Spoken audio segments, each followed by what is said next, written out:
Mesir. Di situ dia bagi satu jawaban.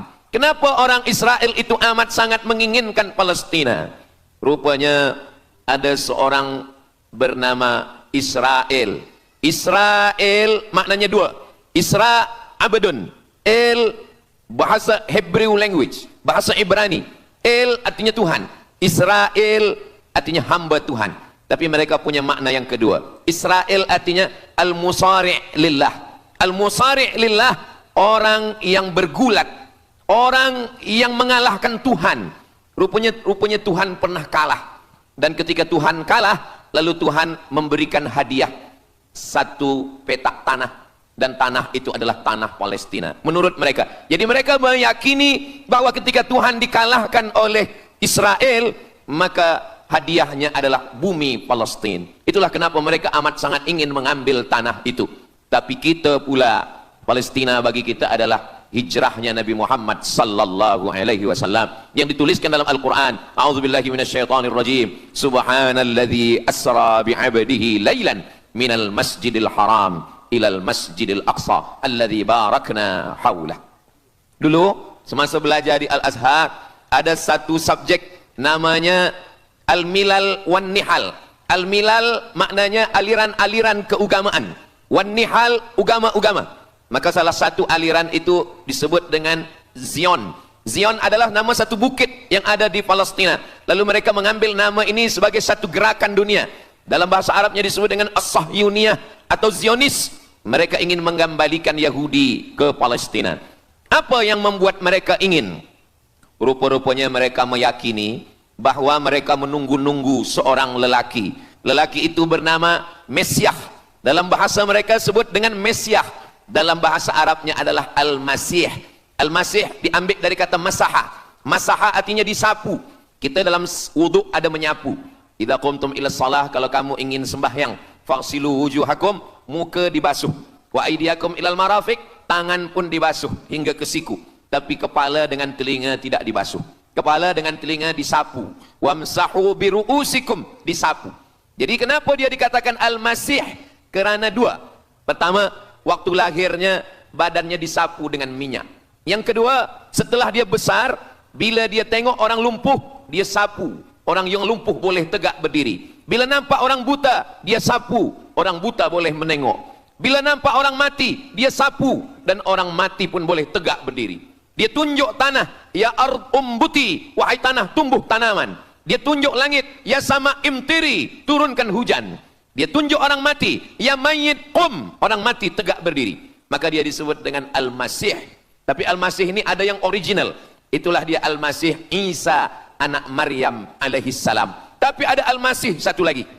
Macam Isa. Orang Arab bila ada mangkuk, mereka sebut dengan wi'a. Kalau mangkuk ini emas, mereka katakan al-wi'a az-zahabi, mangkuk emas. Tapi kalau mangkuk ini dari perak, tapi dibalur dengan emas, mereka akan mengatakan al-wi'a al-mudajjal. Dia bukan emas, tapi dia nampak macam emas, maka dia namanya mudajjal. Begitu juga dengan Al-Masih ini. Al-Masih yang betul-betul Al-Masih, dia adalah Al-Masih Isa anak Maryam. Tapi ada yang macam Al-Masih, bentuknya macam Al-Masih, macam mukjizat Al-Masih, tapi dia bukan Al-Masih. Itulah dia Al-Masih Ad-Dajjal. Sebenarnya mereka sedang menunggu Al-Masih Ad-Dajjal. Kita pula sebelum salam, kita minta perlindungan kepada Allah dari Al-Masih Ad-Dajjal. Allahumma inni a'udzubika min adzabi jahannam wa min adzabil qabri wa min fitnatil mahya wal mamat wa min syarri fitnatil masihid Dajjal. Kita minta tolong pada Allah supaya jauh daripada Dajjal. Mereka menunggu-nunggu Dajjal. Kenapa mereka ingin menunggu Dajjal? Sebab menurut mereka, bila Al-Masih Dajjal ini datang, maka nanti kambing akan berdamai dengan serigala. Semua akan hidup tenang. Dan mereka akan menjadi penguasa dunia. Selain daripada Yahudi Israel adalah ghaim. Ghaim adalah keledai tunggangan. Jadi sebenarnya sesiapa saja pun yang bukan Yahudi, dia hanya akan menjadi keledai. Dan mereka ini adalah agama yang juga sebagai suku bangsa, yang juga sebagai sebuah negeri. Kita Islam, agama kita, tapi bangsa kita Melayu. Dan kita tinggal duduk, ada Melayu di Sumatera, ada Melayu di Semenanjung, ada Melayu di Kalimantan, Borneo. Melayu tersebar di beberapa negara. Tapi Yahudi tiga. Yahudi sebagai agama, Yahudi sebagai bangsa, Yahudi sebagai negeri. Mereka ingin mewujudkan ketiga-tiga ini menjadi satu. Kami bangsa Yahudi, kami agama Yahudi, dan kami punya negeri Yahudi. Itulah keinginan mereka. Maka mereka sedang menantikan raja mereka. Raja mereka adalah Al-Masih Ad-Dajjal. Dan Al-Masih Ad-Dajjal ini akan turun kalau syarat-syarat ini mereka penuhi. Kata Syekh Fargallah dalam subjek Al-Milal wan Nihal. Maka yang pertama diminta oleh Al-Masih Ad-Dajjal ini adalah semua Yahudi kembali kepada bumi Israel. Mereka mengatakan itu bumi punya dia dan semua akan kembali. Rupa-rupanya mereka tiada punya negeri. Sama macam nasib orang Kurdi. Kurdi ada di Turki, Kurdi ada di Irak, Kurdi ada di beberapa belahan bumi. Syekh Amin Al-Kurdi, mursyid tarekat Naqsabandiyah di Mesir, orang Kurdi, tapi duduk di Mesir. Syekh Muhammad Said Ramadan Al-Buti, orang Kurdi, tapi duduk di Suriah. Salahuddin Al-Ayyubi, orang Kurdi, tapi dia raja di Mesir. Mereka pun di seluruh dunia ada, tapi mereka tak ada punya negeri. Maka mereka ingin mengambil Palestina, mereka ingin kembali ke negeri yang menurut mereka inilah adalah hadiah daripada Tuhan, kerana Tuhan kalah bertembung, bertarung dengan nenek moyang mereka bernama Israel menurut hikayat mereka. Yang ini semuanya adalah asatirul awalin, hanya dongeng-dongeng nenek moyang mereka zaman silam. Lalu kemudian datanglah Theodor Herzl menghadap kepada Sultan Abdul Hamid, Sultan Turki. Mereka ingin membayar dengan ratusan keping emas. Apa kata Sultan Abdul Hamid? Dulu Palestina itu diambil dengan darah dan nyawa, maka saya tidak akan memberikannya dengan emas. Lalu kemudian apa yang terjadi? Mereka menghalau Sultan Abdul Hamid dengan seorang lelaki bernama Mustafa Kemal Ataturk. Lalu kemudian hilanglah khilafah Islamiyah. Ketika khilafah Islamiyah tahun 1924 ini jatuh, hilang, tumbang, maka ketika itu umat Islam tidak lagi ada pelindung. Dan ketika itulah mereka mengambil Palestina. Mereka merebut, mereka mengambil, seperti yang dikatakan Sayyidina Muhammad sallallahu alaihi wasallam, kamu akan diperebutkan seperti makanan yang ada di atas meja makan. Satu mengambil kakinya, satu merebut kepalanya, satu mengambil dadanya, dan tercabik-cabik, dicakar, dimakan, dipotong. Tak ada satu pun yang peduli. Alhamdulillah, kita malam ini masih peduli. Kita sedang mengajarkan kepada belia-belia, kita sedang mengajarkan kepada pemuda-pemuda Islam. Mudah-mudahan sampai anak cucu kita sampai hari kiamat masih lagi peduli kepada Palestina, insya-Allah. Allahu Akbar. Semua Yahudi kembali ke Palestina. Maka sekarang mereka sudah berkumpul. Berapa jumlah mereka? 9 juta Yahudi sudah berada di Palestina. Itu syarat supaya Al-Masih itu turun. Sebab Al-Masih tidak mahu turun kalau Yahudi-Yahudi ini tidak kembali ke Palestina menurut mereka. Maka Yahudi dari Rusia kembali, Yahudi yang ada dari Amerika kembali semuanya. Dari mulai tahun 1946 sampailah hari ini 2025, tahun hadapan 2026, 80 tahun lamanya mereka sudah berkumpul menunggu kedatangan Al-Masih dengan cara berkumpul. Dan mereka yang datang ini hanya keturunan Yahudi dari puak ibunya saja. Yahudi ini tidak menerima dari puak ayah. Jadi kalau ada ayahnya Yahudi, emaknya tak Yahudi, dia tiada diterima. Sebab mereka guna dari puak ibu. Maka bila ibunya Yahudi, maka dia akan diterima. Ada satu Yahudi yang tidak diterima, Yahudi Falasha dari Afrika. Yahudi Falasha ini datang, mereka dari Ethiopia, mereka menyeberang ke Sudan, dari Sudan mereka masuk ke Mesir, dan mereka datang ke Palestina. Mereka pun nak masuk juga, tapi mereka tertolak. Sebab dia mengaku Yahudi, tapi kulit dia hitam. Saya tak tahu di tempat kita, tapi di tempat saya banyak juga Yahudi, namanya Yahudi pesek. Kulit dia hitam, hidung dia pesek, tapi otak dia Yahudi. Ini lebih berbahaya lagi. Mereka menyebarkan kebencian.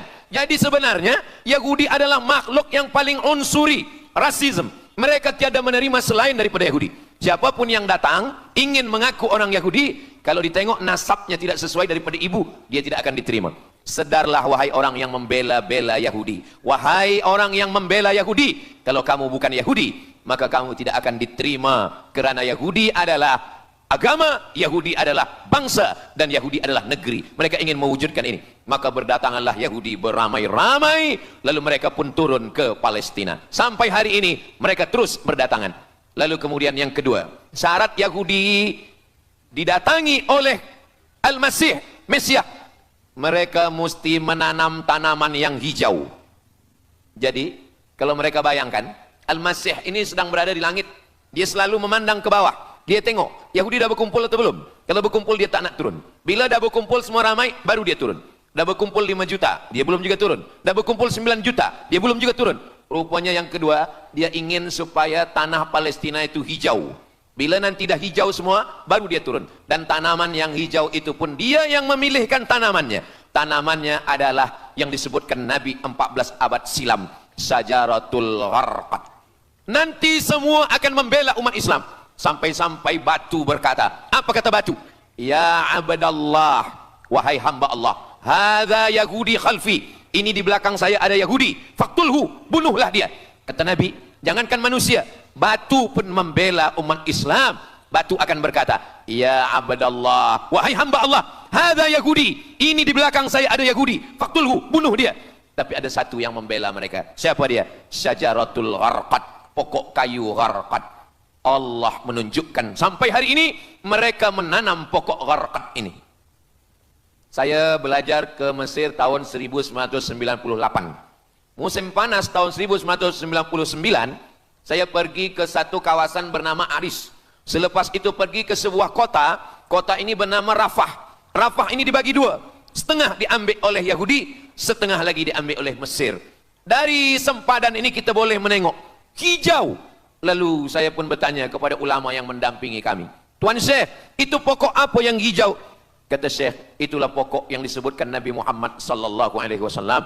Pokok itu bernama Syajaratul Gharqad, dan mereka memang menanam pokok itu sekarang. Supaya apa? Supaya Al-Masih menengok dari atas, bila dia tengok dah hijau, dia pun akan turun menurut keyakinan Yahudi. Yahudi sudah berkumpul 9 juta orang. Pokok Gharqad sudah ditanam, sudah. Ada lagi, apa dia? Mesti menghancurkan Babilonia. Babilonia adalah raja yang dulu menghancurkan kerajaan Yahudi. Nama rajanya Nebukadnezar. Nebukadnezar dari Babilonia menghancurkan kerajaan Yahudi. Maka Yahudi ini pendendam. Orang yang paling dendam di atas dunia ini adalah Yahudi. Nebukadnezar sudah lama musnah, tapi dendam mereka kepada Irak sampai hari ini. Babilonia itu adalah Irak. Maka siapapun yang menjadi penguasa, pasti mereka akan perintahkan untuk menghantam Irak. Dari mula George Bush sampailah sekarang, Irak selalu dihantam. Dituduh bahwa Irak ada punya senjata membunuh manusia. Mereka katakan bahwa Saddam Hussein ini ada memiliki senjata yang boleh menghancurkan peradaban manusia. Akhirnya mereka membunuh Saddam Hussein. Apa yang terjadi? Sampai hari ini Saddam Hussein tiada memiliki apapun untuk menghancurkan umat manusia. Jadi sebenarnya adalah ini agenda daripada Yahudi.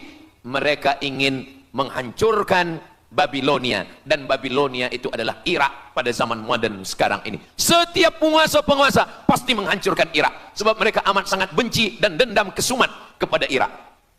Ada buku judulnya Al-Yahud fi Masr, fi Misr, orang Yahudi di Mesir.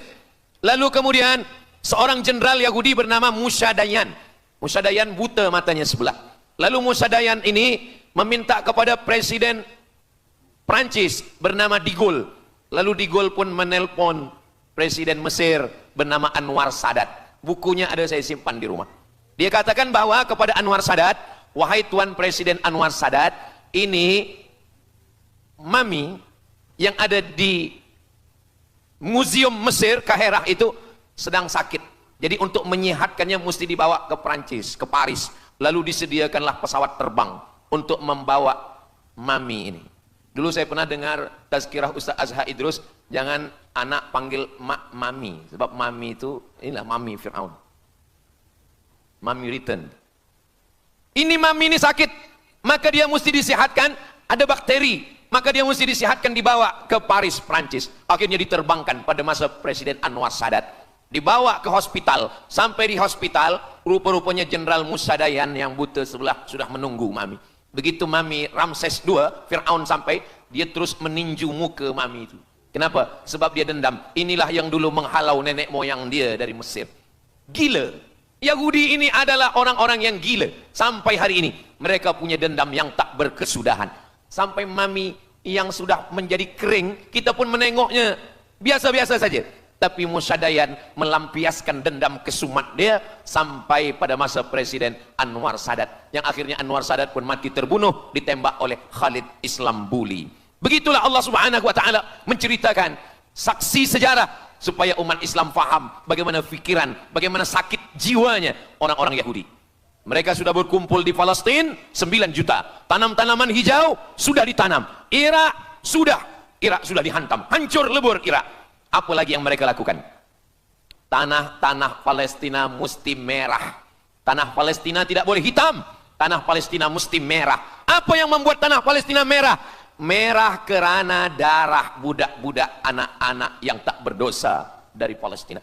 Jadi kalau ada orang yang hari ini terheran-heran, mengapa mereka membunuh budak kecil? Mengapa mereka menjatuhkan bom untuk menghancurkan rumah, membunuh perempuan yang hamil tiada berdosa?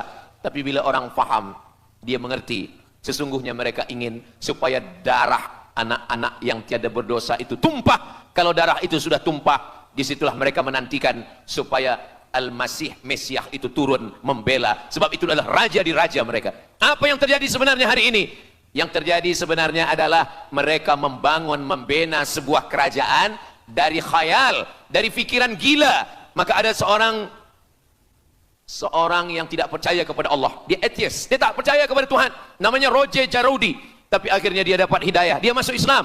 Selepas masuk Islam, dia tulis buku bahwa Israel Yahudi mendirikan negara berdasarkan mitologi, berdasarkan khurafat, berdasarkan kisah-kisah bohong, dusta. Tapi mereka percaya dengan dusta itu. Lalu kemudian Roger Jarudi ditangkap oleh pemerintah Prancis, dimasukkan ke dalam penjara. Bukunya diterjemahkan ke dalam bahasa Arab, diterjemahkan ke dalam bahasa Melayu. Roger Jarudi, bagaimana orang Yahudi Israel membina kerajaan negara berdasarkan khayal, berdasarkan tipu, berdasarkan dusta, berdasarkan mitologi, berdasarkan asatirul awalin, dongeng-dongeng daripada nenek moyang mereka dulu. Lalu kemudian hari ini kita sudah menengok, darah itu sudah tumpah merata-rata di tanah Palestina. Masya Allah, sangat luar biasa kajian yang sudah disampaikan oleh guru kita. Sahabat beriman yang dimuliakan Allah, tetaplah di channel ini karena kajian ini belum selesai. Tentunya masih banyak lagi hal-hal menarik yang akan disampaikan oleh guru kita. Mari kita lanjutkan kembali. Selamat mendengarkan. Kenapa Al-Masih Mesias belum juga turun? Kenapa belum datang juga Mesias yang mereka tunggu itu? Rupanya ada syarat lagi yang belum. Apa dia? Mereka mesti membina satu yang disebut dengan Haikal Sulaiman, Temple of King Solomon. Mereka meyakini bahwa raja mereka adalah Solomon, dan dia ada sebuah kuil yang mereka sebut, mereka tulis bukunya Temple of King Solomon. Di mana letaknya? Letaknya adalah di atas Al-Masjidil Aqsa. Mereka ingin menghancurkan Al-Masjidil Aqsa, diratakan dengan tanah. Nanti mereka akan bina Temple of King Solomon. Selepas itu mereka siapkan satu kerusi singgasana. Selepas itu nanti barulah turun Al-Masih Mesias yang dijanjikan menurut mereka. Yang semuanya ini adalah dusta, bohong, tipu daripada Zionis, kerana mereka ingin menguasai dan mereka ingin membuat sebuah negara yang sangat besar, yang negara itu disebut dengan The Great Israelian, Israel Raya. Dia dari 2 sungai. Biasanya orang membuat map itu rahasia. Map biasanya rahasia yang disimpan. Tapi orang Yahudi Israel, mereka buatkan mapnya di dalam bendera mereka. Kita membuat sesuatu yang rahasia kita simpan, tapi mereka membuat satu garis biru di atas, satu lagi garis biru di bawah. Yang di atas itu adalah sungai Nil. Sungai Nil di atas. Dan yang di bawah itu adalah sungai Efrat. Sungai Nil di atas, Afrika Utara, Mesir. Sungai Efrat di bawah, Sungai Efrat ada di Irak. Lalu di tengah itu ada bintang segi 6. Apa maknanya? Mereka ingin membina sebuah kerajaan yang luasnya dari Nil hingga ke Efrat. Itulah kenapa ketika mereka membuka embasi di Kairo, ketika Israel membina embasi di Kairo, ini Sungai Nil, ini bagian atas, ini bagian bawah. Kerajaan Mesir membagi embasi Israel tanah di bawah Sungai Nil. Mereka tidak mau. Mereka ingin membina embasi di atas Sungai Nil. Kenapa mereka tidak mau membina embasi di bawah Sungai Nil? Karena menurut mereka di bawah Sungai Nil adalah negeri kami. Orang membina embasi hanya di luar daripada kerajaannya. Jadi sebenarnya menurut pengakuan mereka, Mesir yang ada sekarang, semua yang ada di bawah Nil hingga ke Efrat Irak, itu adalah kerajaan mereka, yang kalau mereka mewujudkan itu nanti, mereka akan menjadikan semua manusia ini sebagai keledai tunggangan. Alhamdulillah, itu disampaikan oleh Syekh Fargallah. Lalu kemudian kami membacanya, mempelajarinya, beliau bacakan di kelas, dan hari ini saya amat sangat bersenang hati. Tapi kita tetap susah hati dengan Palestina. Saya merasa senang hati sebab saya boleh menyampaikannya kepada para belia pemuda muslimin muslimat yang hadir malam ini. Macam mana suara saya, jelas tak jelas? Jelas. Yang saya sampaikan ini boleh faham? Alhamdulillah. Yang tak faham, nanti faham sendiri insyaAllah. Begitulah Allah subhanahu wa ta'ala. Saya dulu pernah berjumpa dengan Syekh Muhammad Jibril. Lalu kemudian saya tanya Syekh Muhammad Jibril, Syekh, kenapa Allah membinasakan kaum Ad, kaum Thamud, kaum Madian? Wa ila Thamuda akhahum Salihah, wa ila Madiana akhahum Syu'aiba, wa ila Adin akhahum Huda. Madian, Thamud, Ad, semuanya musnah. Iram dzatil imad, Iram, hilang semuanya. Tapi kenapa Yahudi ini masih ada sekarang? Kenapa Allah tak musnahkan? Kata Syekh Muhammad Jibril, Allah Maha Kuasa untuk memusnahkan Yahudi, Israel. Senang saja bagi Allah. Innama amruhu idza arada syai'an ayyakula lahu kun fayakun. Yahudi Israel mati semua rata dengan tanah. Satu jeritan malaikat mati mereka semua. Allah goncangkan bumi, habis mereka ditelan bumi. Ya bunayya, wahai anakku, kalaulah Israel Yahudi ini mati, lalu kamu masuk surga dengan apa, kata dia. Sebenarnya Allah masih menyisakan Yahudi ini supaya kita berjuang. Sekarang ada umat Islam yang amat sangat lemah. Dia bukannya ikut berjuang, tapi melemahkan perjuangan orang. Bila ada umat Islam yang berkumpul beramai-ramai, solidariti tentang Palestin, dia berkata, katanya Allah Maha Kuasa, kenapa Allah tak binasakan? Dulu, arsalna alaihim tayran ababil, datang burung ababil, tarmihim bi'ijaratin min sijil. Mana ababil sekarang? Kenapa Allah tak kirimkan ababil? Saya pun pernah tanyakan ini kepada masyayikh, Syekh, kenapa Allah tak kirimkan ababil? Dulu, ketika Abdul Muttalib memegang kunci Ka'bah, masa itu tak ada orang beriman. Abdul Muttalib bersendirian, lalu kemudian dia datang ke Ka'bah, dia letakkan kunci itu. Ya Allah, inna lihadzal baiti rabban yahmih. Saya sendiri seorang saja, saya tak sanggup untuk menolong Ka'bah. Inna lihadzal baiti rabban yahmih. Ka'bah ini ada pemiliknya, Ka'bah ini ada pelindungnya, Allah akan melindungi. Itulah mengapa Allah mengirimkan alam tara kaifa fa'ala rabbuka bi ashabil fil alam yaj'al kaidahum fi tadlil. Kenapa Allah kirimkan tayran ababil? Karena tidak ada orang beriman, hanya Abdul Muttalib sendiri. Tapi sekarang 2 miliar orang beriman yang bersyahadat asyhadu an la ilaha illallah wa asyhadu anna muhammadan rasulullah. Itulah kenapa Allah tidak mengirimkan tayran ababil. Itulah kenapa Allah tidak membuatkan goncangan. Itulah kenapa. Tapi sedikit banyak Allah mulai menurunkan pertolongannya. Kalau sudah datang pertolongan Allah subhanahu wa ta'ala, idza jaa nasrullah, kalau sudah datang pertolongan Allah, idza jaa nasrullah wal fath, kemenangan, wa ra'aitan nasa yadkhuluna fi dinillahi afwaja. Insyaallah, alaysa subuhu biqarib, subuh tak lama lagi. Pertolongan Allah pasti datang. Nasrum minallah wa fathun qarib, hasbunallah wa ni'mal wakil, ni'mal maula wa ni'man nasir, wala haula wala quwata illa billahil aliyil azim. Kalau kita seorang cikgu, kalau kita seorang ulama, sampaikanlah kepada umat. Sebagai seorang ayah, sampaikan kepada anak. Sebagai seorang ahli keluarga, kita mesti ingatkan, buatkan baju dengan lambang, simbol, bendera penderitaan Palestina. Kalau kita menonton dengan keluarga di rumah, tontonkan bagaimana penderitaan anak-anak di Palestina. Saya di rumah ada gambar besar, gambar Palestina. Sehingga setiap kali tamu datang, kita bercerita, dia tanya, ini gambar apa nih Ustaz? Inilah gambar saudara kita yang sedang teraniaya di Palestina. Malam ini kita guna sorban, kita pakai sorban yang mengingatkan kita kepada Palestina. Apapun yang kita lakukan, jangan lupa menyampaikan khutbah Jumat, kunut nazilah, Allahumma ansuril Islam wal muslimina fi Palestin. Silahul mu'min, ad-du'a silahul mu'min. Kalau kita tiada senjata lagi, maka sesungguhnya doa. Man lam yahtam bi amril muslimin, siapa yang tak peduli kepada penderitaan saudaranya di Palestin, falaisa minhum, dia tidak diakui sebagai umat Nabi Muhammad sallallahu alaihi wasallam. Orang beriman bukan setakat sembahyang subuh, zuhur, asar, maghrib, isya. Orang beriman bukan setakat ditengok berapa kali dia ke Baitullah haji dan umrah, tapi orang beriman bagaimana perasaan dia kepada saudaranya. Maka kata Nabi SAW, la yu'minu ahadukum, kamu tidak beriman, kalaupun kamu beriman belum sempurna, hatta yuhibba li akhi, sampai engkau sayang kepada saudaramu. Ma yuhibbu li nafsih, sayang kepada saudara seperti sayang pada diri sendiri. Kalau anak saudara kita di Palestina teraniaya, kita lebih teraniaya. Kalau pipi kita dicubit sakit, begitu juga dengan saudara kita di Palestina. Kita memang hidup pada zaman yang susah, yang payah. Beruntunglah datuk nenek moyang kita 100 tahun yang lampau. Mereka selamat dari fitnah ini. Tapi kita pun tak boleh mengutuk nasib. Mengapa saya hidup sekarang? Kenapa kami hidup tahun 1447 ini ya Allah? Tentu ada hikmahnya. Allah hidupkan kita hari ini. Kenapa saya tak hidup zaman Nabi?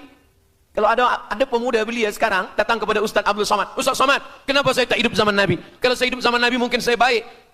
Kamu yang komplain kepada Allah, kalau kamu hidup zaman Nabi mungkin tidak ikut Nabi, ikut Abu Lahab, ikut Abu Jahal. Kita dihidupkan Allah hari ini, kita masih bersama dengan guru kita, Al-Fadhil Ustaz Azhar Idrus. Kita masih bersama dengan orang-orang baik, orang mulia. Alaikum bil jamaah. Kata Nabi SAW, man syadza syadza finnar, jangan bersendirian, sendirian masuk neraka. Kita mesti berjamaah. Alhamdulillah, yang ada kuasa dengan kuasanya, yang ada fatwa dengan fatwanya, yang ada ilmu dengan ilmunya. Bagi penuntut-penuntut, pelajar-pelajar, tonton, buat video, buat apapun yang boleh kita buat, share, gambar, semuanya itu ada tanggung jawab kita di hadapan Allah Subhanahu wa taala. Kullukum ra'in, setiap kamu pemimpin, hadap ke Baitul Maqdis 17 hingga 18 bulan. Sampai akhirnya pada bulan Sya'ban turun ayat, qad nara taqalluba wajhika fis sama, kami menengok wajah engkau menghadap ke arah langit. Fawalli wajhaka syatral masjidil haram, hadapkanlah wajahmu ke arah Masjidil Haram. Lalu Nabi pun menghadap ke arah Masjidil Haram. Selepas itu sahabat datang beramai-ramai menjumpai Nabi Muhammad SAW. Ya Rasulullah, bagaimana saudara kami yang sembahyang, yang solat 16 bulan, 17 bulan, 18 bulan, dia menghadap ke Palestina. Apakah solatnya diterima Allah? Turun ayat, wa ma kana Allahu liyudhi'a imanahum. Tafsirnya, wa ma kana Allahu liyudhi'a salatahum. Allah tidak menyia-nyiakan sembahyang mereka. Allah tidak menyia-nyiakan solat mereka. Sembahyang mereka yang dulu menghadap ke Baitul Maqdis diterima Allah atau tidak? Itu yang mereka cemaskan, itu yang mereka khawatirkan. Sembahyang yang 18 bulan itu yang mereka takutkan. Bagaimana kita sekarang? Bagaimana sembahyang saudara kita? Bagaimana puasa mereka? Bagaimana musim sejuk? Mereka sejuk. Bagaimana mereka tak boleh makan, tak boleh minum? Kalau kita sudah berbuat di luar kemampuan kita, kita tidak akan dituntut di hadapan Allah. La yukallifullahu nafsan illa wus'aha. Mudah-mudahan apa yang kita lakukan malam ini, kita bangkitkan semangat jamaah. Selemah-lemahnya adalah doa. Selemah-lemah kekuatan orang beriman adalah melafazkan doa kepada Allah supaya Allah memberikan pertolongan. Tak ada yang susah bagi Allah Subhanahu wa taala. Itulah yang boleh Al-Fakir sampaikan pada malam hari ini, solidariti kita tentang Palestina. Mudah-mudahan ada manfaatnya. Banyak cakap kata yang tak berkenan di hati, menyinggung perasaan. Saya memohon maaf beribu-ribu maaf. Mudah-mudahan yang kita lakukan malam ini diridhoi Allah Subhanahu wa taala dan boleh kita bawa bekal menghadap Allah. Bila kita mati ditanya oleh Allah, inilah jawaban kita. Kami sudah berkumpul, kami sudah bangkitkan semangat, kami sudah berdoa, kami sudah menjelaskan bagaimana jahatnya Yahudi di Palestina. Akhirnya saya tutup dengan pantun penutup, menangkap puyuh di Bukit Selasih. Thank you dan terima kasih. Aku qauli hadza astaghfirullah li wa lakum. Allahu akbar. Allahu akbar. Allahu akbar. Sallu ala Nabi Muhammad. Allahumma salli ala Sayyidina Muhammad wa ala ali Sayyidina Muhammad. Terima kasih segala perhatian. Mohon maaf segala kesilapan dan kekhilafan. Wassalamualaikum warahmatullahi wabarakatuh. Alhamdulillahirrabbilalamin. Demikianlah kajian penuh ilmu, hikmah dan manfaat yang sudah disampaikan oleh guru kita. Semoga tausiah yang beliau sampaikan kepada kita semua menjadi ilmu yang bermanfaat dalam kehidupan kita sehari-hari. Dan semoga kita semua bisa istiqomah dalam mengamalkannya. Amin ya rabbal alamin. Sahabat beriman yang dirahmati Allah, terima kasih banyak sudah menyimak kajian ini sampai selesai. Doa dan harapan saya, semoga sahabat semua selalu diberikan kesehatan, dimudahkan segala urusannya, dan dilancarkan rezekinya. Amin ya rabbal alamin. Demikian yang dapat saya bagikan, kurang lebihnya mohon maaf. Sampai bertemu lagi di kajian berikutnya. Wabillahi taufiq wal hidayah, waridha wal inayah. Wassalamualaikum warahmatullahi wabarakatuh. Setelah kita mendengarkan bersama kajian yang sangat luar biasa dari guru kita, sekarang mari kita lanjutkan aktivitas kita masing-masing. Semoga kajian yang beliau sampaikan kepada kita semua menjadi ilmu yang bermanfaat dalam kehidupan kita sehari-hari. Dan semoga kita semua bisa istiqomah dalam mengamalkannya. Amin ya rabbal alamin. Selamat beraktivitas buat sahabat semua dan sukses selalu. Sampai bertemu lagi di video berikutnya. Wassalamualaikum warahmatullahi wabarakatuh. Mengapa Israel ini ingin betul mengambil Palestina ini? Apa yang ada di Palestina? Apakah di Palestina itu ada emas? Apakah di Palestina itu ada perak? Mengapa mereka bersemangat betul ingin mengambil Palestina ini? Bismillahirrahmanirrahim. Assalamualaikum warahmatullahi wabarakatuh. Alhamdulillahirrabbilalamin. Wassalatu wassalamu ala rasulillah wa ala alihi wa sahbihi wa mawalah amma ba'du. Sahabat beriman yang dimuliakan Allah, syukur alhamdulillah kita bertemu lagi di channel ini. Pada kesempatan yang berbahagia ini, mari sejenak kita luangkan waktu kita untuk bersama-sama menyimak kajian yang akan disampaikan oleh guru kita.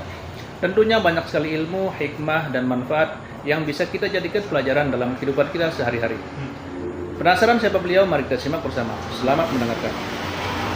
Pada tahun 2007, Al-Faqir Abdul Samad, saya menterjemah satu buku berbahasa Arab, judulnya Tarikh Ad-Diyanah Al-Yahudiyah, ditulis oleh seorang ulama daripada Al-Iskandariyah, Mesir.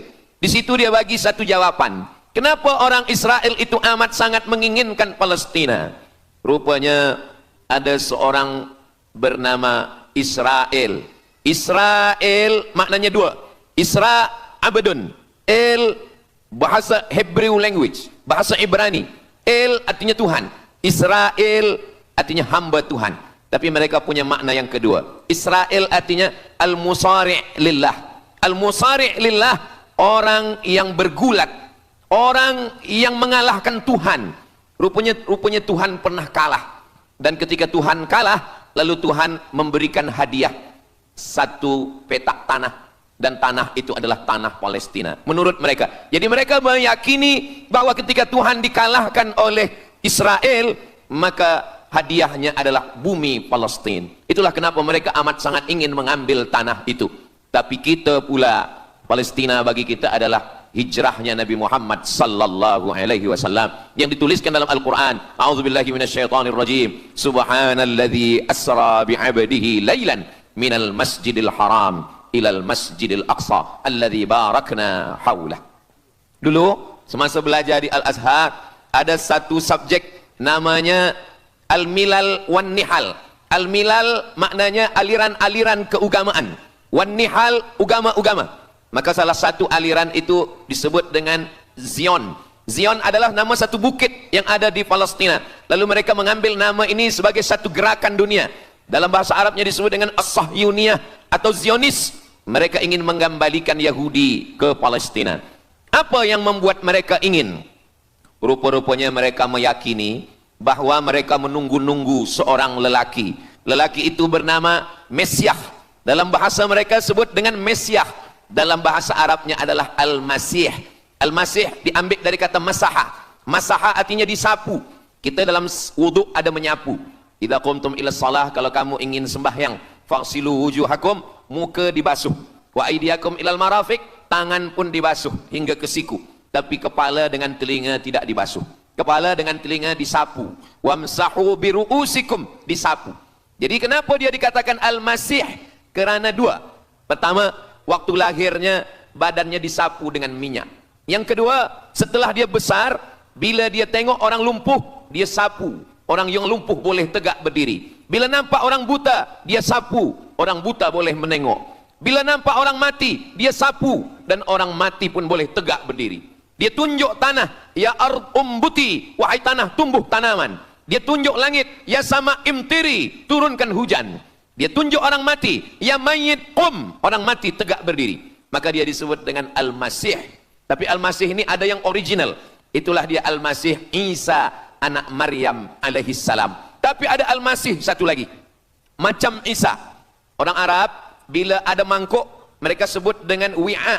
Kalau mangkuk ini emas, mereka katakan al-wi'a az-zahabi, mangkuk emas. Tapi kalau mangkuk ini dari perak, tapi dibalur dengan emas, mereka akan mengatakan al-wi'a al-mudajjal. Dia bukan emas, tapi dia nampak macam emas, maka dia namanya mudajjal.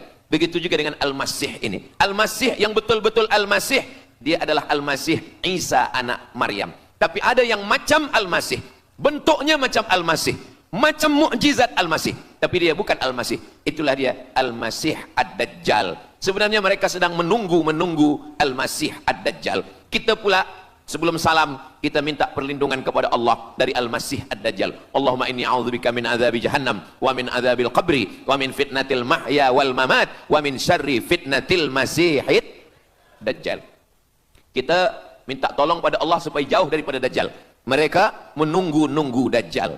Kenapa mereka ingin menunggu Dajjal? Sebab menurut mereka bila Al-Masih Dajjal ini datang, maka nanti kambing akan berdamai dengan serigala. Semua akan hidup tenang dan mereka akan menjadi penguasa dunia. Selain daripada Yahudi Israel adalah ghaim. Ghaim adalah keledai tunggangan. Jadi sebenarnya sesiapa saja pun yang bukan Yahudi, dia hanya akan menjadi keledai. Dan mereka ini adalah agama yang juga sebagai suku bangsa, yang juga sebagai sebuah negeri. Kita Islam, agama kita, tapi bangsa kita Melayu. Dan kita tinggal duduk, ada Melayu di Sumatera, ada Melayu di Semenanjung, ada Melayu di Kalimantan, Borneo. Melayu tersebar di beberapa negara. Tapi Yahudi tiga. Yahudi sebagai agama, Yahudi sebagai bangsa, Yahudi sebagai negeri. Mereka ingin mewujudkan ketiga-tiga ini menjadi satu. Kami bangsa Yahudi, kami agama Yahudi, dan kami punya negeri Yahudi. Itulah keinginan mereka. Maka mereka sedang menantikan raja mereka. Raja mereka adalah Al-Masih Ad-Dajjal. Dan Al-Masih Ad-Dajjal ini akan turun kalau syarat-syarat ini mereka penuhi.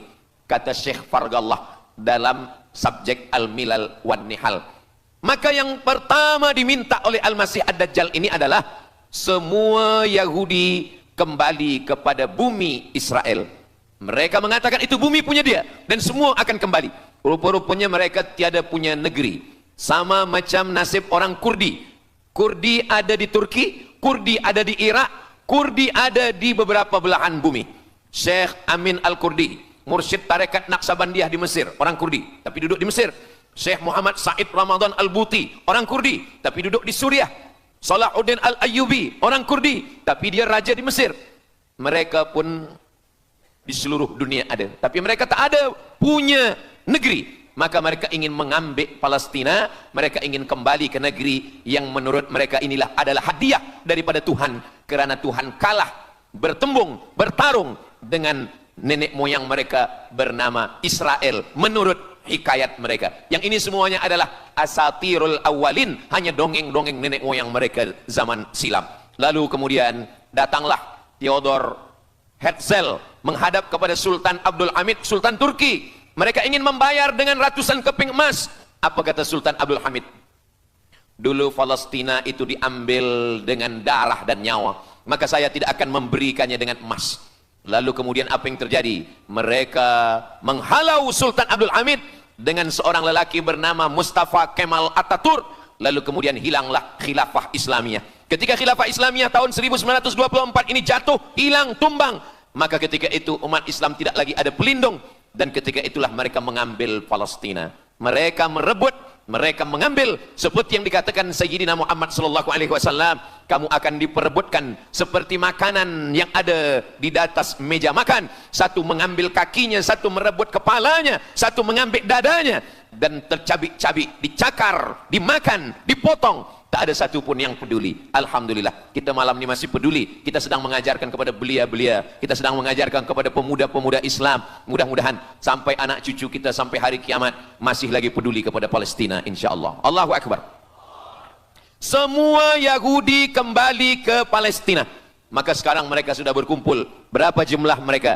9 juta Yahudi sudah berada di Palestina. Itu syarat supaya Al-Masih itu turun. Sebab Al-Masih tidak mahu turun kalau Yahudi-Yahudi ini tidak kembali ke Palestina menurut mereka. Maka Yahudi dari Rusia kembali, Yahudi yang ada dari Amerika kembali semuanya. Dari mulai tahun 1946 sampailah hari ini 2025, tahun hadapan 2026, 80 tahun lamanya mereka sudah berkumpul menunggu kedatangan Al-Masih dengan cara berkumpul. Dan mereka yang datang ini hanya keturunan Yahudi dari puak ibunya saja. Yahudi ini tidak menerima dari puak ayah. Jadi kalau ada ayahnya Yahudi, emaknya tak Yahudi, dia tiada diterima. Sebab mereka guna dari puak ibu. maka bila ibunya Yahudi, maka dia akan diterima. Ada satu Yahudi yang tidak diterima, Yahudi Falasha dari Afrika. Yahudi Falasha ini datang, mereka dari Ethiopia, mereka menyeberang ke Sudan, dari Sudan mereka masuk ke Mesir, dan mereka datang ke Palestina. Mereka pun nak masuk juga, tapi mereka tertolak. Sebab dia mengaku Yahudi, tapi kulit dia hitam. Saya tak tahu di tempat kita, tapi di tempat saya banyak juga Yahudi, namanya Yahudi pesek. Kulit dia hitam, hidung dia pesek, tapi otak dia Yahudi. Ini lebih berbahaya lagi. Mereka menyebarkan kebencian. Jadi sebenarnya Yahudi adalah makhluk yang paling unsuri, rasisme. Mereka tiada menerima selain daripada Yahudi. Siapapun yang datang ingin mengaku orang Yahudi, kalau ditengok nasabnya tidak sesuai daripada ibu, dia tidak akan diterima. Sedarlah wahai orang yang membela-bela Yahudi. Wahai orang yang membela Yahudi, kalau kamu bukan Yahudi, maka kamu tidak akan diterima, kerana Yahudi adalah agama, Yahudi adalah bangsa, dan Yahudi adalah negeri. Mereka ingin mewujudkan ini. Maka berdatanganlah Yahudi beramai-ramai, lalu mereka pun turun ke Palestina. Sampai hari ini mereka terus berdatangan. Lalu kemudian yang kedua, syarat Yahudi didatangi oleh Al-Masih, Mesias, mereka mesti menanam tanaman yang hijau. Jadi kalau mereka bayangkan, Al-Masih ini sedang berada di langit, dia selalu memandang ke bawah. Dia tengok, Yahudi dah berkumpul atau belum? Kalau berkumpul dia tak nak turun. Bila dah berkumpul semua ramai, baru dia turun. Dah berkumpul 5 juta, dia belum juga turun. Dah berkumpul 9 juta, dia belum juga turun. Rupanya yang kedua, dia ingin supaya tanah Palestina itu hijau. Bila nanti dah hijau semua, baru dia turun. Dan tanaman yang hijau itu pun dia yang memilihkan tanamannya. Tanamannya adalah yang disebutkan Nabi 14 abad silam, Syajaratul Gharqad. Nanti semua akan membela umat Islam. Sampai-sampai batu berkata, apa kata batu? Ya abdallah, wahai hamba Allah, hadza Yahudi khalfi, ini di belakang saya ada Yahudi, faktulhu, bunuhlah dia. Kata Nabi, jangankan manusia, batu pun membela umat Islam. Batu akan berkata, ya abdallah, wahai hamba Allah, hadza Yahudi, ini di belakang saya ada Yahudi, faktulhu, bunuh dia. Tapi ada satu yang membela mereka. Siapa dia? Syajaratul Gharqad, pokok kayu Gharqad. Allah menunjukkan sampai hari ini mereka menanam pokok Gharqad ini. Saya belajar ke Mesir tahun 1998.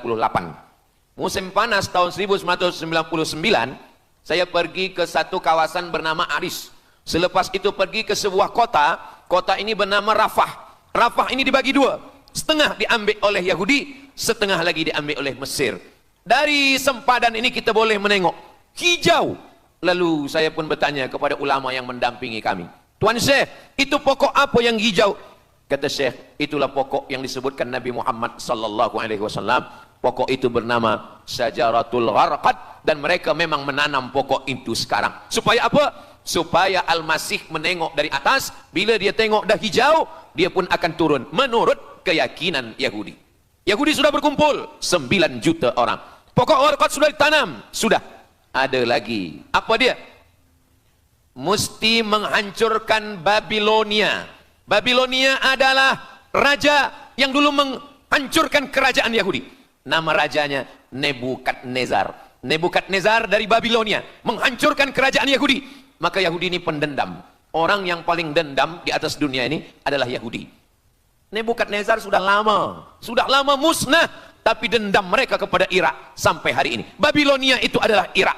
Maka siapapun yang menjadi penguasa, pasti mereka akan perintahkan untuk menghantam Irak. Dari mula George Bush sampailah sekarang, Irak selalu dihantam. Dituduh bahwa Irak ada punya senjata membunuh manusia. Mereka katakan bahwa Saddam Hussein ini ada memiliki senjata yang boleh menghancurkan peradaban manusia. Akhirnya mereka membunuh Saddam Hussein. Apa yang terjadi? Sampai hari ini Saddam Hussein tiada memiliki apapun untuk menghancurkan umat manusia. Jadi sebenarnya adalah ini agenda daripada Yahudi.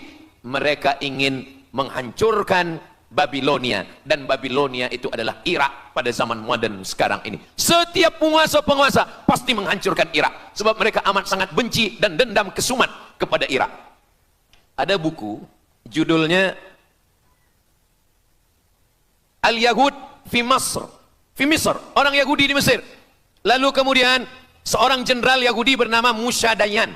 Musa Dayan buta matanya sebelah. Lalu Musa Dayan ini meminta kepada Presiden Prancis bernama De Gaulle. Lalu De Gaulle pun menelpon Presiden Mesir bernama Anwar Sadat. Bukunya ada, saya simpan di rumah. Dia katakan bahwa kepada Anwar Sadat, wahai Tuan Presiden Anwar Sadat, ini mami yang ada di Museum Mesir, Kaherah itu sedang sakit. Jadi untuk menyehatkannya mesti dibawa ke Prancis, ke Paris. Lalu disediakanlah pesawat terbang untuk membawa mami ini. Dulu saya pernah dengar tazkirah Ustaz Azhar Idrus, jangan anak panggil mami, sebab mami itu, inilah mami Fir'aun. Mami return. Ini mami ini sakit, maka dia mesti disehatkan, ada bakteri, maka dia mesti disehatkan, dibawa ke Paris, Prancis. Akhirnya diterbangkan pada masa Presiden Anwar Sadat. Dibawa ke hospital, sampai di hospital, rupa-rupanya Jenderal Musa Dayan yang buta sebelah sudah menunggu mami. Begitu mami Ramses II, Fir'aun sampai, dia terus meninju muka mami itu. Kenapa? Sebab dia dendam. Inilah yang dulu menghalau nenek moyang dia dari Mesir. Gila. Yahudi ini adalah orang-orang yang gila. Sampai hari ini, mereka punya dendam yang tak berkesudahan. Sampai mami yang sudah menjadi kering, kita pun menengoknya biasa-biasa saja. Tapi Musa Dayan melampiaskan dendam kesumat dia sampai pada masa Presiden Anwar Sadat, yang akhirnya Anwar Sadat pun mati terbunuh ditembak oleh Khalid Islambuli. Begitulah Allah Subhanahu wa taala menceritakan saksi sejarah supaya umat Islam faham bagaimana pikiran, bagaimana sakit jiwanya orang-orang Yahudi. Mereka sudah berkumpul di Palestina 9 juta. Tanam-tanaman hijau sudah ditanam. Irak sudah dihantam. Hancur lebur Irak. Apa lagi yang mereka lakukan? Tanah-tanah Palestina mesti merah. Tanah Palestina tidak boleh hitam. Tanah Palestina mesti merah. Apa yang membuat tanah Palestina merah? Merah kerana darah budak-budak, anak-anak yang tak berdosa dari Palestina. Jadi kalau ada orang yang hari ini terheran-heran, mengapa mereka membunuh budak kecil? Mengapa mereka menjatuhkan bom untuk menghancurkan rumah, membunuh perempuan yang hamil tiada berdosa? Tapi bila orang faham, dia mengerti. Sesungguhnya mereka ingin supaya darah anak-anak yang tiada berdosa itu tumpah. Kalau darah itu sudah tumpah, disitulah mereka menantikan supaya Al-Masih Mesiah itu turun membela. Sebab itu adalah raja di raja mereka. Apa yang terjadi sebenarnya hari ini? Yang terjadi sebenarnya adalah mereka membangun, membina sebuah kerajaan dari khayal, dari fikiran gila. Maka ada seorang yang tidak percaya kepada Allah, dia atheist, dia tak percaya kepada Tuhan, namanya Roger Jaroudi. Tapi akhirnya dia dapat hidayah, dia masuk Islam.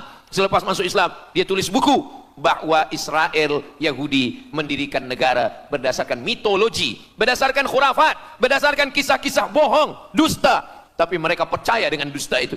Lalu kemudian Roger Jaroudi ditangkap oleh pemerintah Prancis, dimasukkan ke dalam penjara. Bukunya diterjemahkan ke dalam bahasa Arab, diterjemahkan ke dalam bahasa Melayu. Roger Jaroudi, bagaimana orang Yahudi Israel membina kerajaan negara berdasarkan khayal, berdasarkan tipu, berdasarkan dusta, berdasarkan mitologi, berdasarkan asatirul awalin, dongeng-dongeng daripada nenek moyang mereka dulu.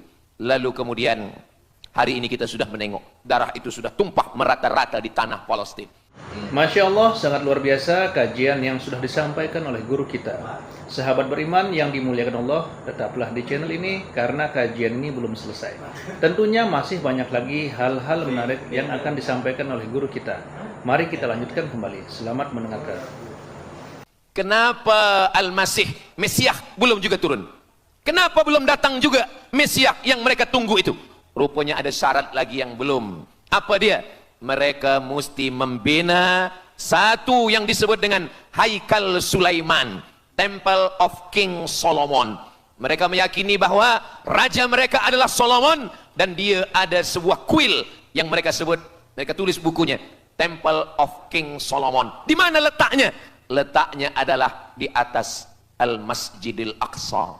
Mereka ingin menghancurkan Al-Masjidil Aqsa, diratakan dengan tanah. Nanti mereka akan bina Temple of King Solomon. Selepas itu mereka siapkan satu kerusi singgasana. Selepas itu nanti barulah turun Al-Masih Mesiah yang dijanjikan menurut mereka. Yang semuanya ini adalah dusta, bohong, tipu daripada Zionis, kerana mereka ingin menguasai dan mereka ingin membuat sebuah negara yang sangat besar, yang negara itu disebut dengan The Great Israelian, Israel Raya. Dia dari dua sungai. Biasanya Orang membuat map itu rahasia. Map biasanya rahasia yang disimpan. Tapi orang Yahudi Israel, mereka buatkan mapnya di dalam bendera mereka. Kita membuat sesuatu yang rahasia kita simpan. Tapi mereka membuat satu garis biru di atas, satu lagi garis biru di bawah. Yang di atas itu adalah sungai Nil. Sungai Nil di atas. Dan yang di bawah itu adalah sungai Efrat. Sungai Nil di atas, Afrika Utara, Mesir. Sungai Efrat di bawah. Sungai Efrat ada di Irak. Lalu di tengah itu ada bintang segi 6. Apa maknanya? Mereka ingin membina sebuah kerajaan yang luasnya dari Nil hingga ke Efrat. Itulah kenapa ketika mereka membuka embasi di Kairo, ketika Israel membina embasi di Kairo, ini sungai Nil, ini bagian atas, ini bagian bawah. Kerajaan Mesir membagi embasi Israel tanah di bawah sungai Nil. Mereka tidak mau. Mereka ingin membina embasi di atas sungai Nil. Kenapa mereka tidak mau membina embasi di bawah sungai Nil? Karena menurut mereka di bawah sungai Nil adalah negeri kami.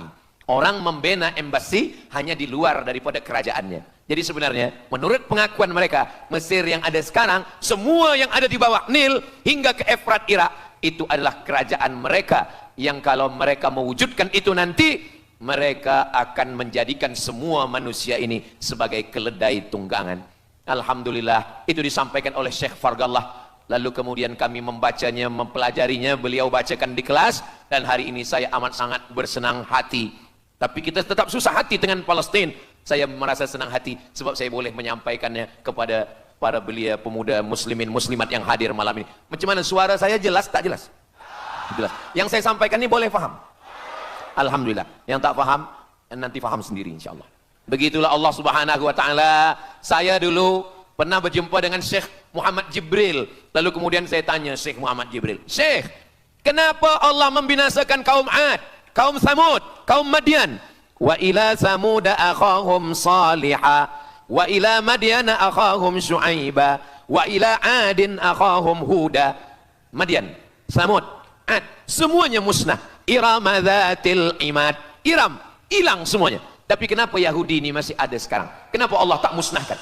Kata Syekh Muhammad Jibril, Allah Maha Kuasa untuk memusnahkan Yahudi Israel. Senang saja bagi Allah. Innama amruhu idza arada syai'an ayyakula lahu kun fayakun. Yahudi Israel mati semua rata dengan tanah. Satu jeritan malaikat mati mereka semua. Allah goncangkan bumi, habis mereka ditelan bumi. Ya bunayya, wahai anakku, kalaulah Israel Yahudi ini mati, lalu kamu masuk surga dengan apa, kata dia. Sebenarnya Allah masih menyisakan Yahudi ini supaya kita berjuang. Sekarang ada umat Islam yang amat sangat lemah. Dia bukannya ikut berjuang, tapi melemahkan perjuangan orang. Bila ada umat Islam yang berkumpul beramai-ramai, solidariti tentang Palestina, dia berkata, katanya Allah Maha Kuasa, kenapa Allah tak binasakan? Dulu, arsalna alaihim tayran ababil, datang burung ababil, tarmihim bi'ijaratin min sijil. Mana ababil sekarang? Kenapa Allah tak kirimkan ababil? Saya pun pernah tanyakan ini kepada masyayikh, Syekh, kenapa Allah tak kirimkan ababil? Dulu ketika Abdul Muttalib memegang kunci Ka'bah, masa itu tak ada orang beriman. Abdul Muttalib bersendirian, lalu kemudian dia datang ke Ka'bah, dia letakkan kunci itu. Ya Allah, inna li hadzal baiti rabban yahmih. Saya sendiri seorang saja, saya tak sanggup untuk menolong Ka'bah. Inna li hadzal baiti rabban yahmih. Ka'bah ini ada pemiliknya, Ka'bah ini ada pelindungnya, Allah akan melindungi. Itulah mengapa Allah mengirimkan alam tara kaifa fa'ala rabbuka bi ashabil fil alam yaj'al kaidahum fi tadlil. Kenapa Allah kirimkan tayran ababil? Karena tidak ada orang beriman, hanya Abdul Muttalib sendiri. Tapi sekarang 2 miliar orang beriman yang bersyahadat asyhadu an la ilaha illallah wa asyhadu anna muhammadan rasulullah. Itulah kenapa Allah tidak mengirimkan tayran ababil. Itulah kenapa Allah tidak membuatkan goncangan. Itulah kenapa. Tapi sedikit banyak Allah mulai menurunkan pertolongannya. Kalau sudah datang pertolongan Allah Subhanahu wa taala, idza jaa nasrullah, kalau sudah datang pertolongan Allah, idza jaa nasrullah wal fath, kemenangan. Wa ra'aitan nasa yadkhuluna fi dinillahi afwaja. Insyaallah, alaysa subuhu biqarib. Subuh tak lama lagi. Pertolongan Allah pasti datang. Nasrum minallah wa fathun qarib. Hasbunallah wa ni'mal wakil. Ni'mal maula wa ni'man nasir. Wala haula wala quwata illa billahil aliyil azim. Kalau kita seorang cikgu, kalau kita seorang ulama, sampaikanlah kepada umat. Sebagai seorang ayah, sampaikan kepada anak. Sebagai seorang ahli keluarga, kita mesti ingatkan, buatkan baju dengan lambang, simbol, bendera penderitaan Palestina. Kalau kita menonton dengan keluarga di rumah, tontonkan bagaimana penderitaan anak-anak di Palestina. Saya di rumah ada gambar besar, gambar Palestina. Sehingga setiap kali tamu datang, kita bercerita, dia tanya, ini gambar apa nih Ustaz? Inilah gambar saudara kita yang sedang teraniaya di Palestina. Malam ini kita guna sorban, kita pakai sorban yang mengingatkan kita kepada Palestina. Apapun yang kita lakukan, jangan lupa menyampaikan khutbah Jumat, kunut nazilah, Allahumma ansuril Islam wal muslimina fi Palestina. Silahul mu'min, doa silahul mu'min. Kalau kita tiada senjata lagi, maka sesungguhnya doa. Man lam yahtam bi amril muslimin, siapa yang tak peduli kepada penderitaan saudaranya di Palestina, falaisa minhum, dia tidak diakui sebagai umat Nabi Muhammad sallallahu alaihi wasallam. Orang beriman bukan setakat sembahyang subuh, zuhur, asar, maghrib, isya. Orang beriman bukan setakat ditengok berapa kali dia ke Baitullah haji dan umrah, tapi orang beriman bagaimana perasaan dia kepada saudaranya. Maka kata Nabi SAW, la yu'minu ahadukum, kamu tidak beriman, kalaupun kamu beriman, belum sempurna, hatta yuhibba li akhi, sampai engkau sayang kepada saudaramu. Ma yuhibbu li nafsih, sayang kepada saudara seperti sayang pada diri sendiri. Kalau anak saudara kita di Palestina teraniaya, kita lebih teraniaya. Kalau pipi kita dicubit sakit, begitu juga dengan saudara kita di Palestina. Kita memang hidup pada zaman yang susah, yang payah. Beruntunglah datuk nenek moyang kita 100 tahun yang lampau, mereka selamat dari fitnah ini. Tapi kita pun tak boleh mengutuk nasib. Mengapa saya hidup sekarang? Kenapa kami hidup tahun 1447 ini ya Allah? Tentu ada hikmahnya. Allah hidupkan kita hari ini. Kenapa saya tak hidup zaman Nabi? Kalau ada pemuda belia sekarang datang kepada Ustaz Abdul Somad, Ustaz Somad, kenapa saya tak hidup zaman Nabi? Kalau saya hidup zaman Nabi mungkin saya baik. Kamu yang komplain kepada Allah, kalau kamu hidup zaman Nabi mungkin tidak ikut Nabi, ikut Abu Lahab, ikut Abu Jahal. Kita dihidupkan Allah hari ini, kita masih bersama dengan guru kita, Al-Fadhil Ustaz Azhar Idrus. Kita masih bersama dengan orang-orang baik, orang mulia.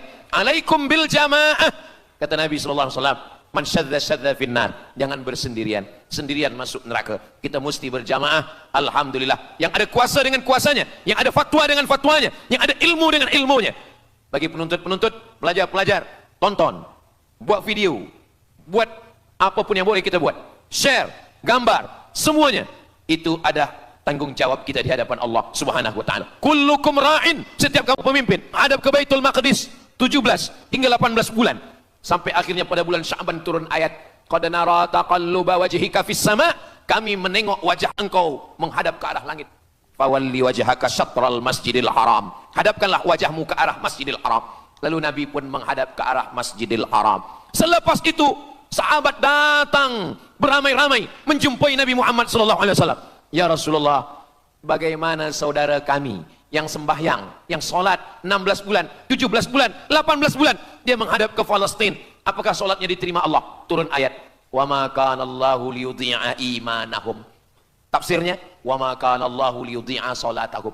Allah tidak menyia-nyiakan sembahyang mereka, Allah tidak menyia-nyiakan solat mereka. Sembahyang mereka yang dulu menghadap ke Baitul Maqdis diterima Allah atau tidak, itu yang mereka cemaskan, itu yang mereka khawatirkan. Sembahyang yang 18 bulan itu yang mereka takutkan. Bagaimana kita sekarang? Bagaimana sembahyang saudara kita? Bagaimana puasa mereka? Bagaimana musim sejuk? Mereka sejuk. Bagaimana mereka tak boleh makan, tak boleh minum? Kalau kita sudah berbuat di luar kemampuan kita, kita tidak akan dituntut di hadapan Allah. La yukallifullahu nafsan illa wus'aha. Mudah-mudahan apa yang kita lakukan malam ini, kita bangkitkan semangat jamaah. Selemah-lemahnya adalah doa. Selemah-lemah kekuatan orang beriman adalah